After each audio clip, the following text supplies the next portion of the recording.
This is CFA Dailies.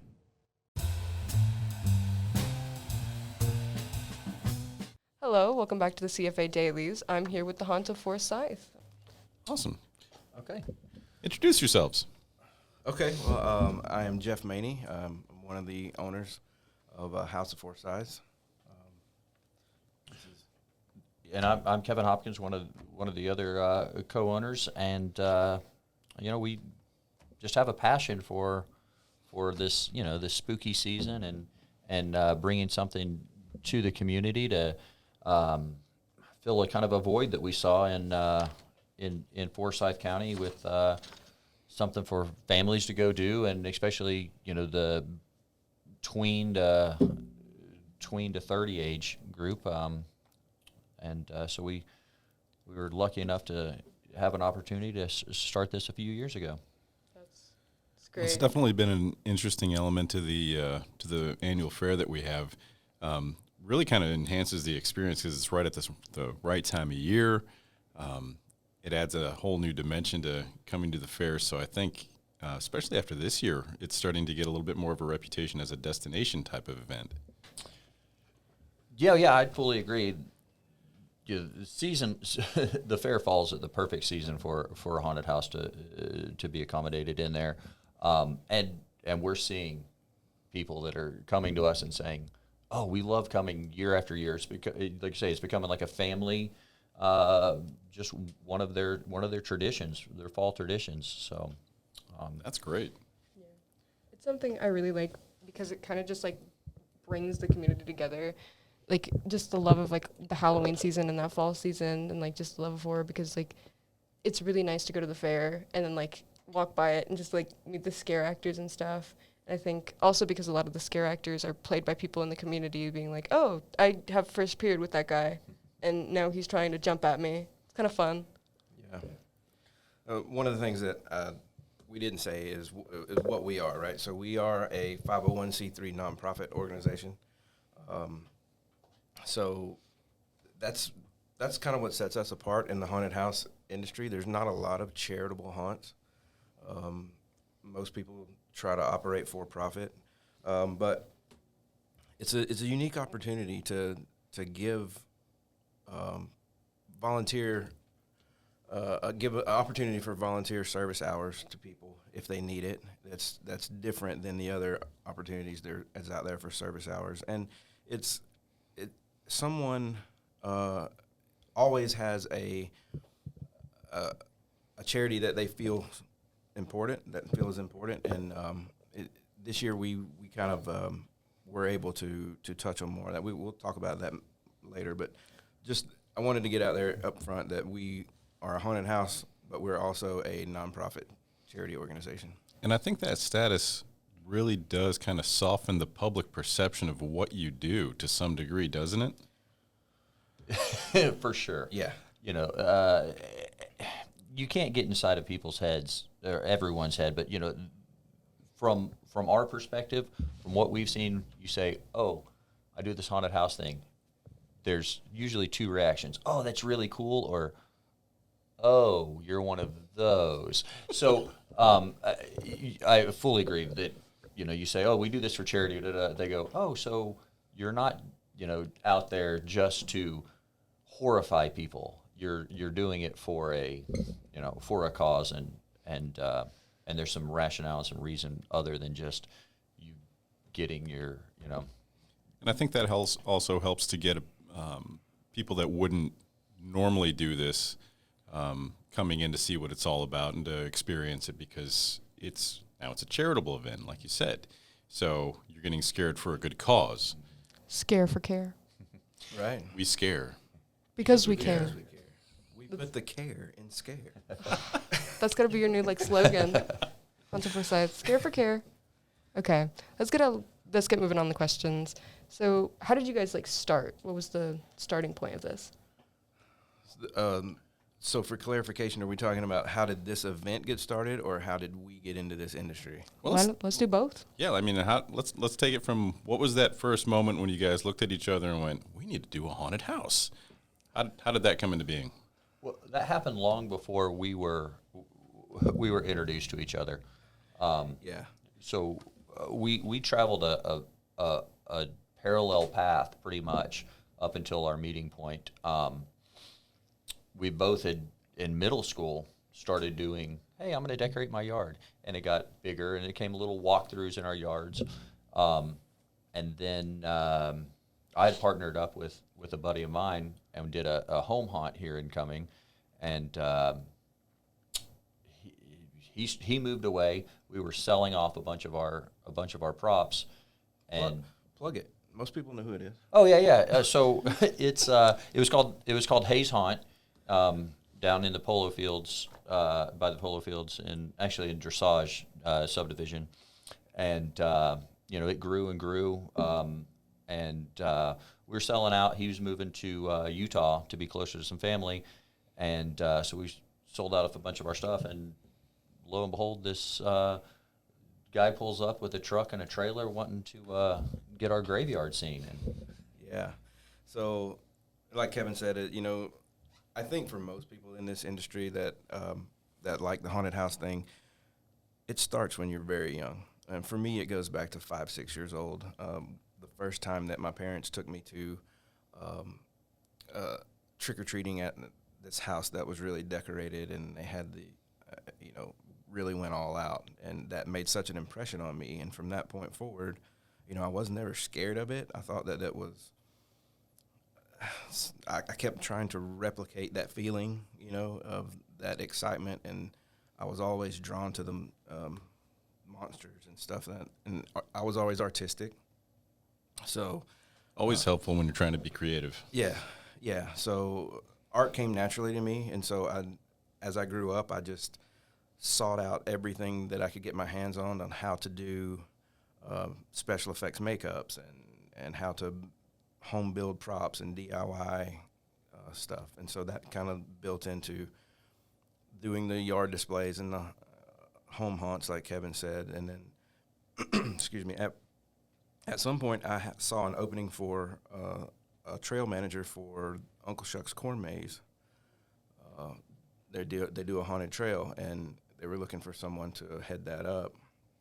And I went in there. I want to say this was probably 2013 or so. And I was the haunted trail manager for them. And on our second year, I think, is when Kevin alluded to, I was in search of good ways to add attractions to the corn maze, and his haunt that he was working at was selling out, and we were purchasing the props from them. And in the process of loading up the truck, I'm speaking with Kevin. He's helping me load, and I'm realizing that here's a guy that's pretty passionate about this stuff, and he's now homeless. And I just invited him to come. Hey, why don't you come act with us a weekend or two? And that started our kinship. And immediately it's apparent that Kevin and I share the same vision and the same passion. And it was a really easy partnership from there. And we decided that we've got to work together in a project one day. So. And then how many years later, when we had that first haunt that you did over there at the fairgrounds? So there was a few years between there, right? So we worked together for a couple more years in the cornfield, and then that just kind of sounds really cool when you say we worked together in the cornfield. That's right. In the dark. Yeah. That's what we meant. It's a great ambiance. You can't recreate the feel of those corn stalks and the wind coming through and the moonlight. It's great, but it was really hard. We sat down and talked it over and came to the hard decision that we were going to walk away from that just because we wanted our own thing, and we were working, under the business model of somebody else. So we walked away and wanted to do our own thing, and it was about a year and a half until that we were actively searching for property and locations and opportunities Yeah, so that brings us to how did we get involved at the fairgrounds. So the American Cancer Society was tasked with doing a fall Halloween event for the city. They were partnering with the city, and they wanted to do something for Halloween. They wanted to do a haunted attraction kind of thing at the fairgrounds. The American Cancer Society advertised for people to help put that show on. We said, hey, that's what we've been trying to do. You know, this is in our backyard. Let's get involved and see who's running the thing, and give them our experience and see how we can help. And that initial meeting kind of we came out of that meeting with the idea that they didn't have a whole lot of help, and we were going to be probably it as far as the experts. And so that's how 2019 started. And we got started late in 19. I don't think we had a meeting or anything until June, was it? Yeah. Yeah. So It was really late. You know, I think our first our meeting with them was in June. Our first time actually getting into the space and building was in August. So so that first show was such a time crunch that we knew from the get-go, first of all, there's no budget. We have to go out and kind of beg for sponsorships from material, building supply places and stuff. And there's no time to get a full show off the ground. So that first show was very story heavy, and we can get into this later when we talk about some of the other things. But suffice that to say that we began in 2019 as an American Cancer Society event. 2020 then came and tried to wipe out the world. Yeah, dodge that bullet. Yeah. So the American Cancer Society was then, from a corporate standpoint, was unable to host events during 2020, as a lot of businesses decided to do. So at that point, we got the okay to still have our event from the fairgrounds. So we talked it over. Kevin and myself and my wife, Julia, formed the House of Four Scythes, official nonprofit, and took over management of the event. American Cancer Society is still our main beneficiary. You know, they will always be, because this was their event, and they're a big part of the reason that that we exist. Right. Yeah. So that's kind of the cliff notes. yeah. To kind of build off what you were saying about like that first show and like that time crunch you were in, this is a longer process to do a full haunt with a good story, good scares and Yes. everything. Can you kind of go through the process of coming up with themes, ideas, and building like a good haunt for each year? Is there a process? There's got to be a process to the There's- madness. There's a process for every haunt in America, and everyone's different. You know, it's just like so many things. Especially with it when it's an artistic endeavor, everybody approaches it differently. But I mean, overall, we think about what our overall arching theme is going to be, and what we want to incorporate into it, and what story we want to tell. Yeah, so it all, like everything, it starts with a little kernel of an idea, and it can be broad, or it can be something as a single image that you have in your head or that you see for inspiration, whether it be a character or a set or a story. You have to have a jumping off point, and that inspiration can come from anywhere, honestly. Everyone tends to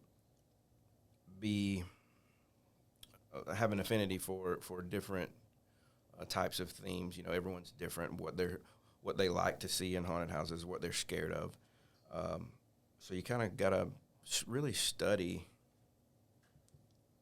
fear. Fears. Fear. Yeah, you have to study human psychology. and the psychology of fear. And to be successful, you have to play on those concepts. Does fear change every year? Because I remember like in 2016, everyone was like, big thing with clowns. It just came out. Yeah. Like each year there must be like a certain scare that like is like shown to be kind of popular. Yeah, there are definitely trends. Yeah. Definitely trends. You know, for a while it was, you know, it was clowns. Clowns are becoming more of a constant. But you know, there's, you know, there for a while it was, you know, there was a big medical, you know, asylum Yeah. and asylum, and that's kind of, you know, in my opinion, kind of thankfully taken a downturn because it looks at, you know, our outdated views of mental illness and plays on that. So that's something, you know, going back, you know, talking about our planning. That's something that we're not really interested in pursuing. We don't want to, and that's not our audience either. You don't want to play into like a gimmick or something. Yeah. Well, but we do. Well, too, it's also Yeah. kind of like furthering a stigma or a stereotype Yeah. of Sure. of mental illness. Yeah. So that's really respectable. I admire Yeah. that. And there are some things that we decided, and we were like-minded in the get-go, which made it easy to partner. There's some things that we don't do. We don't touch on a lot of occult stuff. You know, we don't want to get into different religious aspects. You know, that, I mean, we may have some scenes that are reminiscent of movies like The Exorcist, but we don't go into the Catholicism and then, you know, Right. all of that stuff. We try to stay away from things that are someone's reality. You know, we're trying to build a fantasy. We're entertainment. It's the reason why we don't do extreme gore, depictions of violence. You know, we're not simulating any kind of torturous stuff. Because we talked about it, and you know, somewhere that's someone's reality somewhere, Right. And we're not here to traumatize anyone. We're here to entertain. And that's really amazing that you guys can work within those boundaries, like having lines that you're just not going to cross, and still put on an amazing show year after year. Because I haven't heard anybody who came through that go, "Oh, that was boring." Quite the opposite. Every time I've heard somebody who's like, "Oh my gosh, I came out of there screaming. I almost couldn't make it through." And so you're doing something really effective, but still working within those limits of, you know, like I said, not crossing those boundaries. Right. That's impressive. I'm really grateful that I got to see, because I'm not a haunted house person. It just isn't for me, but I have a lot of respect for it, and I'm really like grateful I got to see the entire thing, like with the lights on, and have you guys kind of explain the haunt last year, because it was so cool seeing all the different sets and like explaining the scares and how things worked and like where people could jump out, because it's like it's a scare for everybody. Like it's really good, and it's really cool, like all of the different aspects and types of horror that you're touching on in the house. Yeah, let's at this time, let's say publicly thank you guys for being willing to host a group of our students to show them the behind the scenes goings on of the haunt. I know you try to keep that kind of quiet just because you want to make sure that, you know, it's new to everybody when the public comes through the first time. But Jeff and Kevin were very gracious enough to allow a group of students from Forsyth Central to come in and take a look at the behind the scenes and how things worked. So thank you very much for that. We sincerely appreciated that. That goes both ways. We really appreciate y'all coming out and filming and putting together a great snippet clip. And we got some wonderful feedback, and we've had people reaching out, seeing those clips and wanting to get more information about the haunt because of that. So I think it's a great partnership. I told all my friends after I took the tour, I was like, I'm not doing the tour, but you all should go do the tour, because it was really cool. I think I told the group when they came in this is a really unique opportunity of the program that you have here. You know, it may be more popular to have these kinds of programs in schools now, but when I was growing up, man, you had to fight and claw and scratch and to get any little nugget of information that you could about production, or, you know, like I said, I'm sure you know, you're of the age Fangoria magazine. Oh yeah. Yeah. Yep. So that was how I spent my weekends, pouring through, going to the corner store and buying the Fangoria magazine and learning getting the little how-to pamphlets in the mail. And it's so great to see programs like this that you can expose more kids to different avenues. I was under the impression when I graduated high school that I knew I wanted to get into maybe film production and special effects stuff, but I didn't see the opportunity without having to change my life completely, my lifestyle, and move to a different state or something. Right. And Yeah, it was always that it exists somewhere, but it's that unattainable, unreachable fantasy job that doesn't happen. But yeah, you're absolutely right. Now it's especially where we're at in Georgia. It is absolutely more of an attainable type of reality. Sure. And speaking just to the group that we had, I will always be open to anyone who wants to learn more. You're saying, there is a little bit of you want to kind of keep things under wraps, but that's just for the general public. If someone is interested in how do I get to do this stuff, how do you make a haunted house, if you're interested in that, our doors are always open. I absolutely thank you, because I hearing you speak about seeing the first house you saw with all the decoration. It really spoke to me because I'm a massive horror fan. I would love to just talk about horror movies and everything scary for the rest of my life, but it really resonated with me because I remember seeing the first house someone made their garage a haunted house, and you had to go through it to get candy, being 5 and being this is the best thing ever. Just the simple trunk or treats we used to do where people would put their hand through the trunk and scare you like that. It was just people doing that, and then seeing horror movies that my sister would show me that had a budget of $1,000 and they were making it, and it was I want to do that. That's where it all starts. That's where it all starts for everyone. But we will. I'm sure I'm speaking for Kevin because we share the same brain, but. I will always have time for someone who is wanting to learn, because we're getting older. This is not an easy thing to accomplish physically, emotionally, mentally. Yeah. So as many people as we can kind of ignite a spark in or pass the torch to, this industry kind of grew out of and stop me if I'm wrong, Kevin, but I think industry-wide, the biggest, most successful haunted houses across the nation are people that are our age, that started in the late 90s, right out of school or college in the 90s, early 2000s. And if they got into it then and got the right opportunities, then those are your industry-leading places today. And so the industry kind of grew up with our generation, and if there's not a younger generation to kind of learn the ropes, Isn't that the truth? and then it's going to die, Yeah. So I love to see young people come and say, hey, teach me. Yeah, the torch has to be passed at some point, and I'd rather have somebody that's worked with us and under us to see something continue. And I think that goes back to, we were talking about planning. Here we are, early December, and actually tonight we have our first planning meeting with our group of some of the leadership in the haunt. 3 years ago, it was Jeff and I sitting in his living room. Yeah.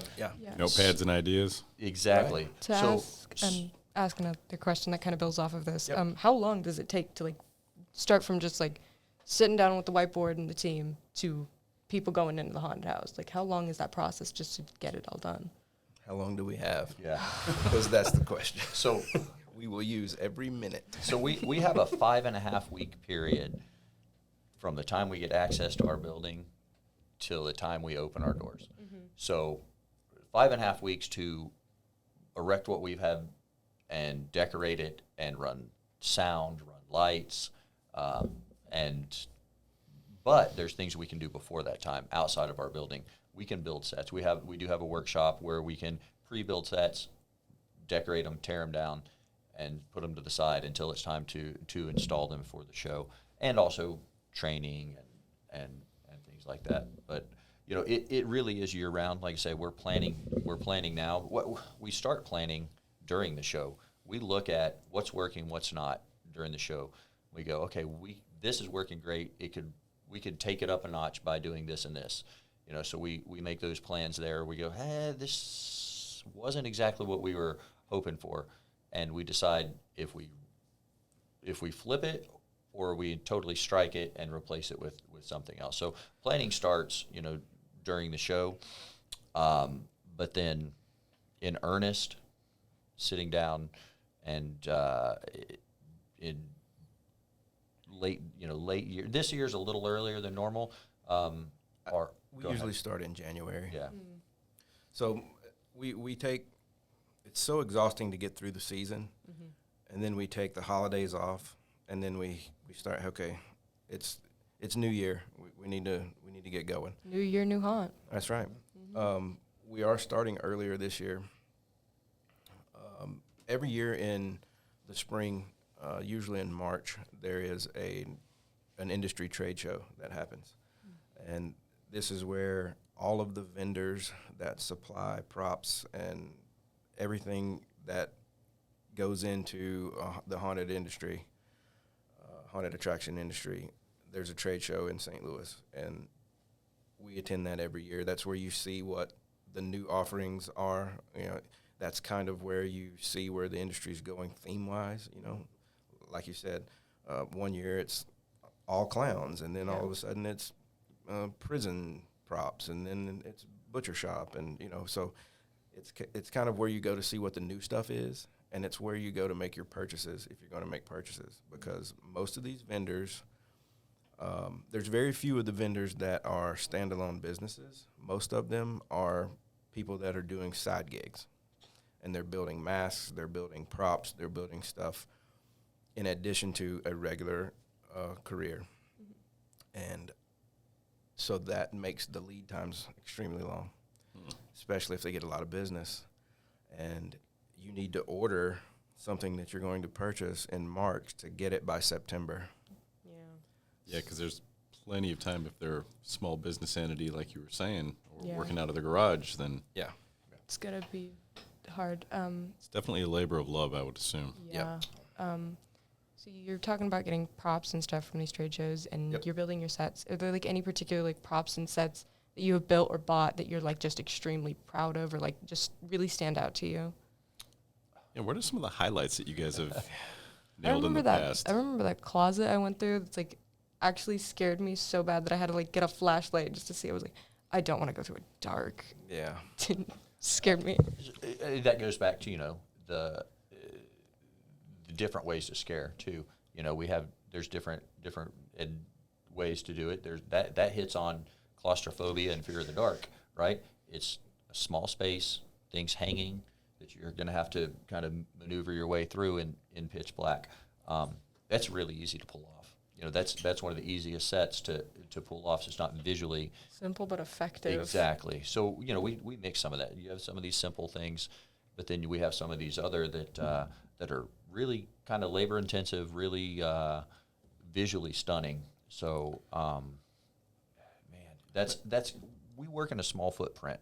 Our haunt doesn't have a giant warehouse space, so we kind of pride ourselves in utilizing that and making it visually appealing, where someone walks in, they know exactly where they are, what kind of scene they're in, and not just giving glimpses, but really immerse them in that. So, Right. Yeah, and it's just like, there's parallels in the film industry, in the film production. You're telling a lot of your story with your sets, with your scenery. You're communicating and setting a mindset in your audience before an actor or anything is even there. And that's what I like to do. I like to visualize the spaces, and I love to see that come to fruition. I think now you can't underestimate acting. I mean, you can take a good actor in a blank room, and they can make it work. But if you have an immersive environment to put your actors in, it really helps. And so that's what we go for is, like Kevin said, we have small spaces. You know, our building is roughly 6,000 square feet, which is extremely small for a haunted attraction. Very. But we try to utilize that footprint as effective as we can with design layout and immersive quality. We say quality over quantity, you know. But yeah, so speaking to the design process, I mean, one of the first things that you do is you have to say, what is my available space? And in the first year that we used that building, I went in there, tape measures and laser sights, and I documented the space as it was built, and I drew it in CAD, and then I laid out all of the rooms in 3D CAD models before we built anything, just to make sure that it would fit the space. That's cool. That's from starting from scratch. So that was, and once we had that base, like Kevin said, you go in and you say, this room doesn't necessarily work well. You know, it kind of fell flat this year. How can we change it? Maybe we can rearrange the pathway inside the space. Maybe we make the space something completely different. So it's the design and planning stage can vary. That's what we're saying is it can be as long as you take. You know, you can we can start now and we can still be pushing and not get finished by the end of September. Yeah. But Crunch time. and that's one thing too, that there's always something that doesn't get done. Yeah. You have this plan, the best laid plan, right? And you have this intention, and there's always some project that slips off the end. And We're constantly reminding ourselves, people don't know what didn't get done. They see what's Right. what is there. They don't know, oh, well, if they would have had another week, this would have, done this. So, but going to answer your question, some of the sets and scares and scenes that we're most proud of. I forgot that was Yeah. You guys answered like the next question, which is about like elements of the set, which like you went ahead and just answered that for me. Okay. Yeah. Well, let's talk about your favorite elements of the set. What's your favorite, Kev? One of the things that I'm most proud of, it's weird because I love our set design, I love our things, but it catches people off guard is some of the scares we do, and one in particular is I'm going to go ahead and we keep things under wraps, but this is, I think we've talked about changing this up this year, but we have a bed that you walk in and there's a girl laying in the bed, kind of reminiscent of Exorcist, and people expect her to just and do the old Exorcist thing, and as they're walking through the room, her whole bed, she is on casters, and with her hips she can move that bed and cut off a group, or obviously that first move is a startle, but then she can divide a group in half if it's a large group. So it's totally unexpected, and that's what I love doing is these unexpected scares. People aren't expecting they're like, oh, they have in their mind, they automatically walk in and they go, okay, I know what's going to happen here, and then you flip it on its edge and get them. And it's such a clever prop too, because it sounds, the way that you described it, it sounds like it's terrifying, because you see this bed moving seemingly on its own, and it's just her going through a hole with her hips and her feet, walking it over. So it's just such a clever concept too. The bed is the costume. We call it the hover bed. That's clever. Is that like something you guys think about? Like, because you were talking about like it's something that you can break apart the group, because like you have to like also think about like, oh, well, this character can also like break apart a group if a big group is coming, or like maybe this there's like exits for people to get out of, because people get a lot of like overworked, or sometimes people get close together in these haunted houses, and it isn't always the safest. So you have to like also think about that when you think about scares. Like, oh, could this actress or this character or this prop like maybe break apart a group so that we're not getting a horde? Yeah, the thing that you try your best to do, but is impossible, is control your guests. Yeah. There's unpredictable. You can have everything laid out perfectly, and then that person is going to do something that you don't expect, and that causes backups and conga lines, and people just have naturally different paces that they go through. You know, some people are slower and they want to take it all in, and some people are head down and fast as they can go. Which I never really understood that method either, because No. I was forced to go. If I'm ever going in a haunted house, it was forced. I did not see, I want would to be go. I would be the former. I'd be the one like trying to go as slow as possible, soaking in as many details Yep. as I can. I'd be Whereas running so Nikki's over fast. here going just like, get me through it. Yep. I'd be So running many, so so many fast. people go through and only see their shoes. Yep. It's Do you guys have like a particularly like funny story to tell of like a guest going through being like doing something completely like not what it? There's always stories.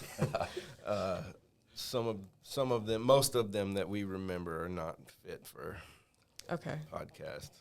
that's the after podcast. I think you can just leave that one to the imagination. Yeah. Whatever you're going to imagine on the other end when you're listening is probably true. yeah. Probably. But no, some people, it's a common thing to lose control of themselves in multiple ways. Yeah. So, and all of, That's a delicate way of yeah. saying that. Well done. And all of their functions. Yeah. Oh. So, Jeff, what are some of your, that's, I talked about the hover bed. The What's hover your- bed, yeah. So, it always the part that always impresses me when it gets close to showtime and everything's kind of we're getting to the end of our punch list and the final few days and we walk with lights on and or show lights on, and it's just so impressive time after time to see what I imagined in my mind it would look like versus what is actually accomplished. Sometimes I don't have a very high expectation. Sometimes I think this is not going to work, but hey, this is what we're going with. And the people, that's one thing that I don't think that we've spoken enough about, is the people that come together and volunteer with us and put their time and talent in. Every year is so impressive to see what they can do in the world that we create, you know. So on paper, it's an attic scene. The pathway goes this way, turns that way, turns this way, and you exit. Here's the scare. But then you give simple instruction like, okay, we just need to go out to yard sales and, go to your basement and gather up every little piece of small furniture and knick-knack and doodad that you can, and we just need to decorate this space. And there's really no instruction on how to get that done. A week goes by, we leave a little team of people, hey, work on this scene. And I come back and look at it, and it's amazing how it can become a reality, you know? You walk through the space, and you know you're in a barn that 6 weeks ago was just an open concrete floor. And we have created all of this inside, and it's just so amazing to me every time. There specifically scenes that I think are effective. Like I said, the attic is always impressive when it gets finished. I like the kitchen and the pantry. There's not a lot that goes into the kitchen and the pantry as far as scare-wise. There's no main actor in that space. It's kind of a transitional space between the more scary rooms, I will say. But visually, they're just spot on. I mean, you communicate that you're in a kitchen, and Kevin and I were talking about this earlier, leading up to preparing for the podcast, and I didn't think about it, but Kevin, you said a kitchen is a space that has inherent danger, primarily, to Yeah. humans. There's sharp Pointy things, sharp yes. things, A Yes. toaster. grindy things, Yeah, there's burny things. Yeah, right. So just being in the space is a threat. There can be a threat without anything else there. And I think that subconsciously is what makes it work. And you got to kind of think about all of those kinds of psychology things. That's what we touched on earlier. You got to know what's going to affect people. And then when we move it from the kitchen space into, and I'll just say, the only thing that we have going on other than visual in the kitchen is we have an automatic a brake beam sensor where when people walk through, they trigger a mechanism that bangs the kitchen cabinets and the door to the oven bangs on its own. So it's kind of a poltergeisty kind of kitchen. And that is usually enough to send people on their way. But in the pantry, it's just a hallway. It's a transitional space. We did shelving on both sides, all of these containers, cans, and boxes, and just that close clutter creates that a little bit of claustrophobic feeling. It's visually stunning. We have the lights. And probably my favorite happy accident that happens, sometimes things don't, you plan for major scares, they fall flat. You think that something is just going to be so ineffective and corny, and that's the thing that works. That happens all the time. Yeah. We put in the pantry, not this past season, but in seasons past, in the pantry, we had put an actor seated in a stool in the corner, completely covered in potato sacks, flour sacks, and it looked like a pile of bags. And then when people walk through, the actor can stand up, or those bags come alive. I've been able to witness the people who were startled by that particular effect. It's so good. It works every time. It's 'cause something so simple. Nobody expects to be scared by a sack of flour, Right. so Right. they're not looking for it, but No. oh man, they jump. So like he said, with the hover bed, and we look for elements like that where you kind of set an expectation, everyone gets comfortable, and then you hit them with, what was that? Yeah. That's what I love to do. To touch kind of on the volunteer, because you guys do a lot of volunteers from behind the scenes to actually in the scare, it just might be like kind of nice to see like this community come together every year and just be so passionate about a haunted house. I feel it like scare and horror really just brings together just a really good community of different people that are just willing to do it every year and put that effort into it. Totally. And it's interesting, it's not just those people that you go, oh, I love horror movies, and that get involved. It's, some of our core volunteers came because their children wanted to be involved, Yep. right? And now the parents are more involved than the kids. It's really interesting, and we have a little community of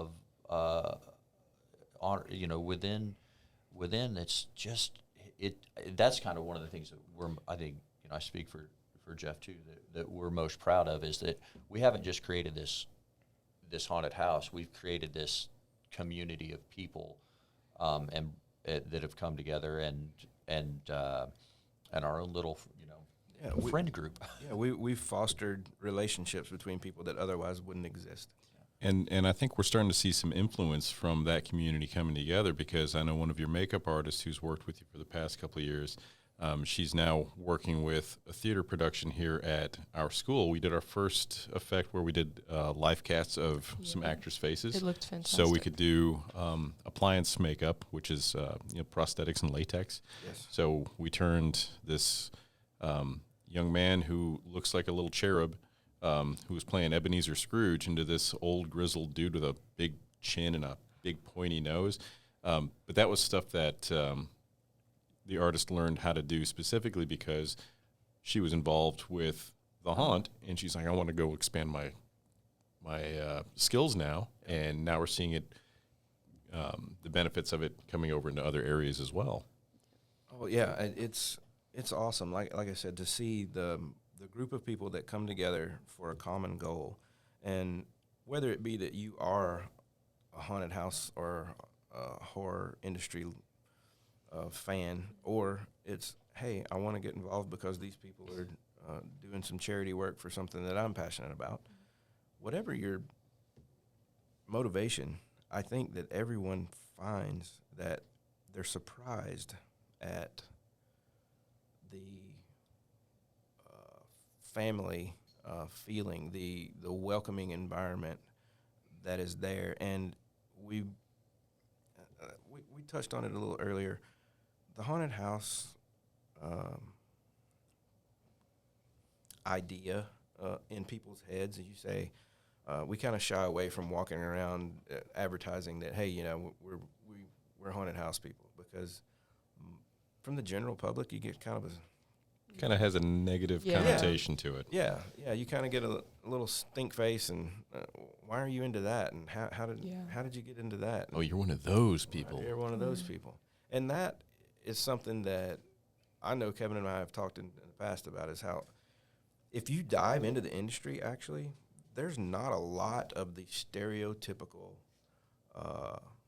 whatever people think about, whether it be quote unquote goth kids or whatever the image is in people's heads. That's not the reality. I mean, almost everyone that we know that is in the industry as an owner and operator, or there is some of that, yes, but for the most part, it's just regular folks that just happen to have a passion for the creepy and spooky. And we're family guy, we're dads, we're everyone that's coming together is all of the same kind of mindset. Like, I want to get involved for this for whatever reason they have, and when we come together, it's amazing what can get accomplished. And we like to kind of think that we are the fringe.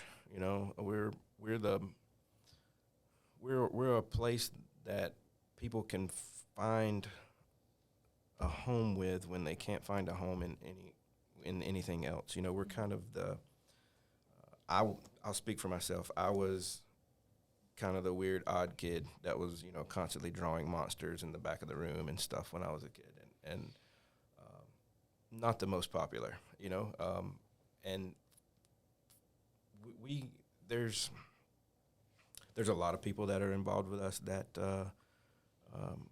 have different abilities.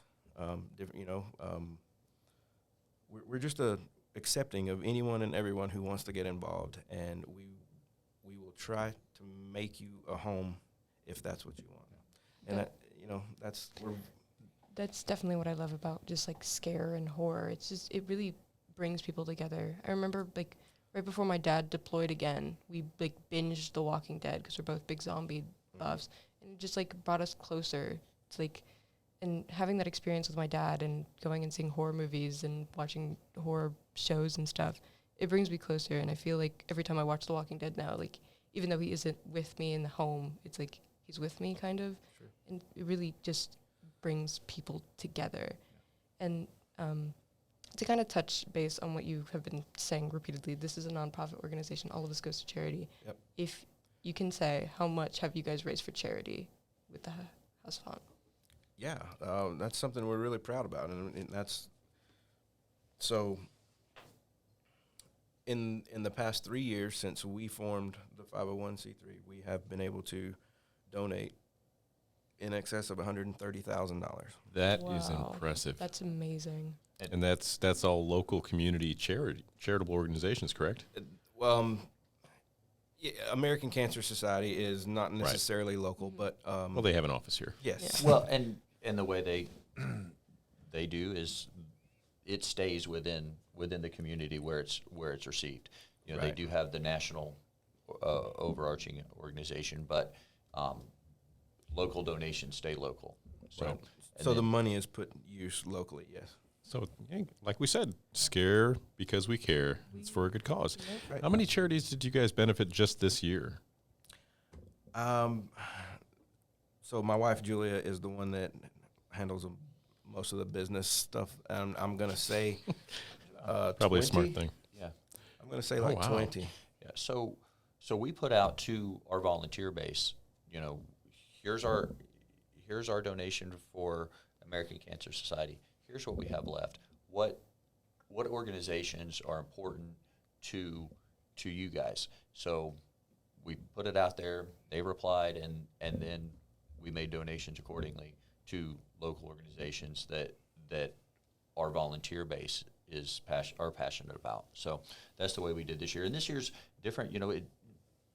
Just to throw out numbers, we say 130. Well, this year was 60. So almost 50% of our charitable donations came from 2022, because those previous years we're building, right? We're so our costs were lower, but also this year, we're gaining some traction in the community and have better the better attended it is, the more we're able to. But your baseline is a little bit lower this year, so we're really happy about this year and giving back to a bunch of a variety of charities, everything from animal organizations to youth organizations to civic. So it's been neat. That's amazing. I'm sorry. One thing that I wanted to kind of clear up, and it's just a common misconception. We hear a lot where people say all of the proceeds go to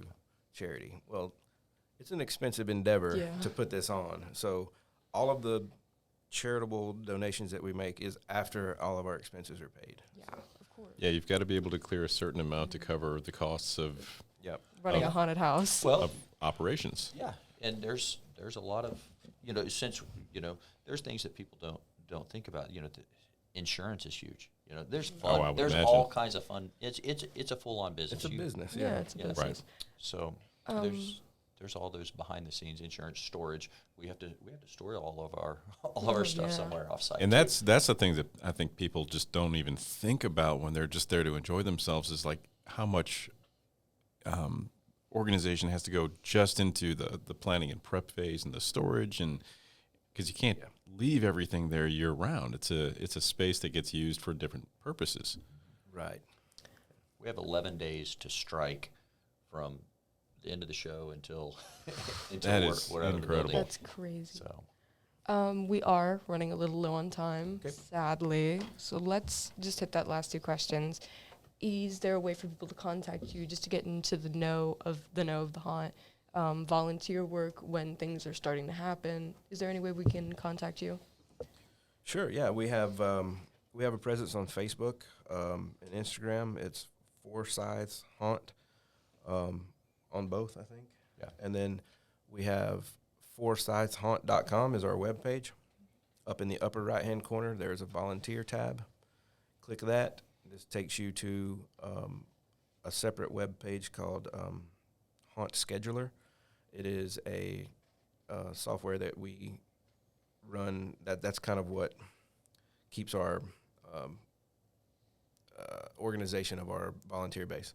So you go on the volunteer tab, Haunt Scheduler, fill out a profile, answer some questions, and that will set the ball in motion, and we will be back in touch with emails, and there is a private crew Facebook page that we do some communication on that you will be added to. And we'll add links to your contact and the descriptors for our podcast, Yes, too, to make it a little absolutely. bit easier. Okay. Just to finish this off, is there anything you guys want to add? Any little sneak peeks you can give us? Just any final thoughts? yeah, quickly, I guess we'll go back to our first year, 2019. We talked about we had very little planning time, so we were very and not a lot of time to decorate out sets. So we were very story driven, and in years past we're a manor house, right? Our theme is, hey, it's a manor house, and then there's the clown. So not much storyline in that. And this year we're looking to reintroduce a deeper storyline, some advertising opportunities with that to tease leading up, Yeah, and the first year in 2019, we did a lot of, we did a series of, the theme in 2019 was municipal water supply, where there was a contamination in the municipal water supply that was causing. Had some good video tie-ins, if I recall. Yes, so that's what we're getting at. So we did I think 5 different commercial promos that were fake news spots, where that was kind of breaking this story to the public, and that was a really, really effective way to get our message out there, to get our advertising, and then that industrial kind of theme is easier to pull off on a short amount of time because it's not very detail driven. Mm-hmm. It's, plain gray block walls, and if you're talking about inside of a factory. So that's why we chose that for year one.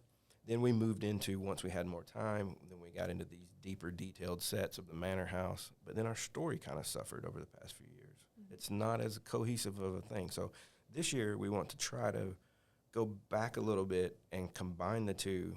Now that we have several years under our belt, we have some inventory built, we have all of these detailed sets, we want to go back and try to beef up the story side and maybe a return to the industrial kind of set. Oh, man. That's Let your imagination run wild with that one. Yeah. Have a great time. Well, Yeah. People are going to be asking us, did they say anything else when the mics were turned off? So I'm just going to say no. No, they did not That's a give us secret. any further details. That's a secret we'll never tell. Yeah.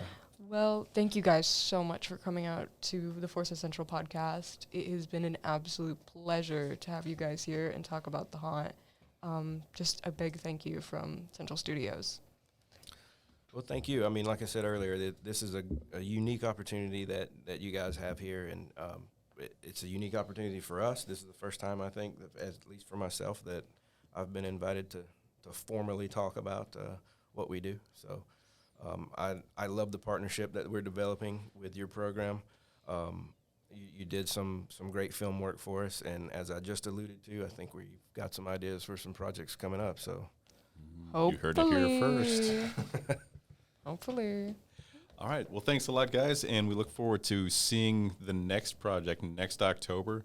And hopefully we can help you spread the word and get some more volunteers to come in and assist with the endeavors and the setup.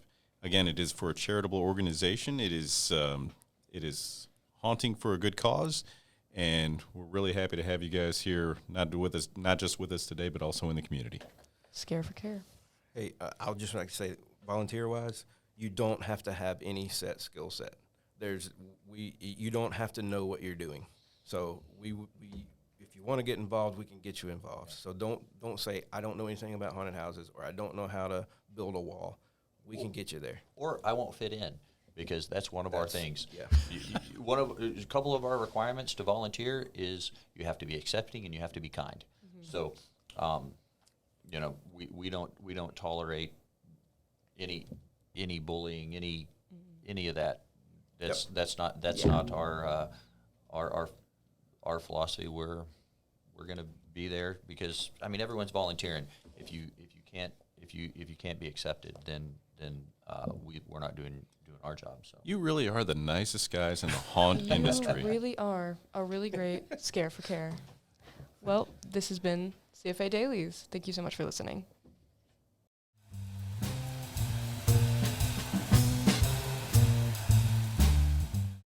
This podcast was brought to you by the Foresight Central Studios. Show producer Jason Hanline and Nikki Melendez. Show hosts Jason Hanline and Nikki Melendez. Special thanks to Jeff Manny and Kevin Hopkins. Sounds from Sounds Abounds.